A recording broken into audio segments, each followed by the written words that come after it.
పేదలను కూడా మనం ఒకసారి దృష్టిలో పెట్టుకోవాల్సిన అవసరం ఉంది. మనం చేసేది విజన్ లేకుంటే ఎగ్జిక్యూషన్ ఇవన్నీ చేసినప్పుడు హ్యూమన్ ఫేస్ అనేది చాలా ముఖ్యం, హ్యూమన్ యాంగిల్ అనేది చాలా ముఖ్యం. ఎందుకంటే మనం సూపర్ 6 ఇస్తా ఉన్నాం, సంక్షేమ కార్యక్రమాలు చేస్తున్నాం.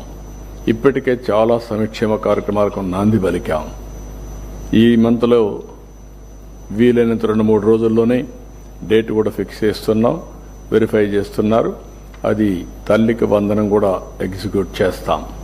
అది అయిన తర్వాత కేంద్ర ప్రభుత్వంతో సమానంగా ఎప్పుడైతే వాళ్ళు వాళ్ళ వాటా వేస్తున్నారో అదే రోజున మనం కూడా 14,000లో 3 ఇన్స్టాల్మెంట్స్తో మనం కూడా వాళ్ళ అకౌంట్కి పంపిస్తే డీబీటీ వేస్తున్నాం.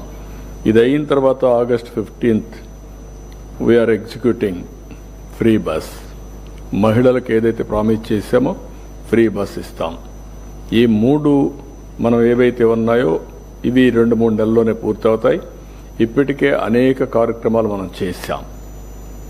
పేదల సేవలో 4,000, 6,000, 10,000, 15,000 రూపాయలు ఇస్తున్నాం.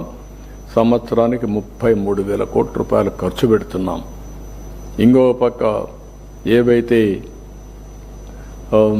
ఈరోజు మనం దీపం 2 3 సిలిండర్లు మనం వాళ్ళకి ఏర్పాటు చేస్తున్నాం.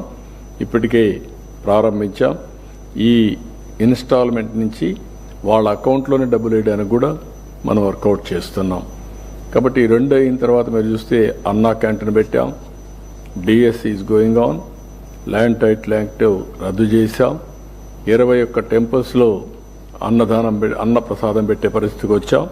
ఇలాంటి అనేక కార్యక్రమాలు మనం తీసుకుంటూ ఎక్కడ కూడా అశ్రద్ధ లేకుండా సంక్షేమం, అభివృద్ధి ఈ 2 కూడా మ్యాచ్ చేసుకుంటూ మళ్ళీ ఇది ఒక సైకిల్. ఇది మనం ఎన్నికల్లో రాష్ట్ర పునర్నిర్మాణం చేస్తాం, విధ్వంసం నుంచి అభివృద్ధి వైపు ముందు తీసుకుపోతామని చెప్పాం.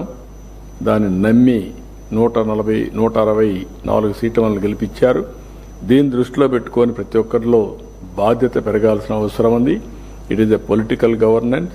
ఈ పొలిటికల్ గవర్నెన్స్లో ఇక్కడుండే అధికార యంత్రాంగం మొత్తం మేము ఒకసారి డైరెక్షన్ తీసుకున్నప్పుడు ప్రజల అభీష్టం ప్రకారం కొన్ని నిర్ణయాలు చేసినప్పుడు దీన్ని యాజ్ ఇట్ ఈజ్ అమలు చేసే బాధ్యత మీ అందరిపైన ఉందని చెప్పి కూడా నేను మీకు తెలియజేస్తున్నా.